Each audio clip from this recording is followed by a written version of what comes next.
আসসালামু আলাইকুম ভাবি, কিরাম আছেন? ঘরে আসবো? ওয়ালাইকুম আসসালাম ভাবি, ভিতরে আসেন। আসি ভাবি। বসেন ভাবি। কেমন আছেন ভাবি? ভালো আছি ভাবি। ভাবি আর কোয়েল না, জীবনটা তেজ ফাটা করে দিল আমার।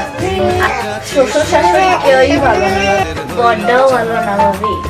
এত কাজকাম করি না, শ্বশুর না শাশুড়ি মন খায়। এত খারাপের খারাপ ভাবি, আর কি বলবো। জানেন ভাবি, ঠান্ডা লাগেছে আজকে 10 দিন, একটা ওষুধ আনতে পারলাম। মরে যাচ্ছি ভাবি, তবু ঘরের ভিতরে একটা মানুষ আমাদের দেখার কেউ নেই। কি কম ভাবি, এত খারাপ? আচ্ছা, আমি বিদেশ থেকে আমার জন্য কত কিছু পাঠাই। আজ আমি ইনহেলার পাঠাইছি, আপনাদের দিচ্ছি।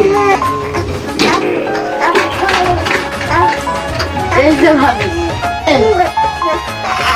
ভাবি আপনি আমার অনেক উপকার করলেন, আপনার এই ঋণ আমি শোধ করতে পারবো। থাক ভাবি, এইভাবে বললেন না। বলে শেষ হয়ে যাবে না ভাবি। থাক ভাবি, আর কষ্ট পাইনি না। তাহলে ভাবি আমি যাই, পরে আসবেন। আপনি যখন যেটা লাগে তখন আইসেন। আমি আসি ভাবি।